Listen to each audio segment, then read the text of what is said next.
Alonso, escriptor, poeta,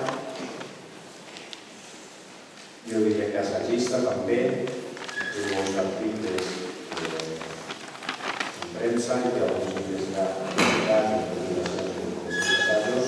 És el director literari de la col·lecció de poesia Editorial de Pàtria, la qual publiquem el llibre.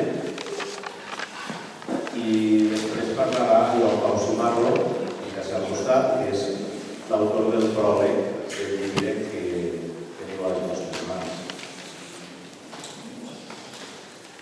Se sent bé, Simó? Massa greu, he dit.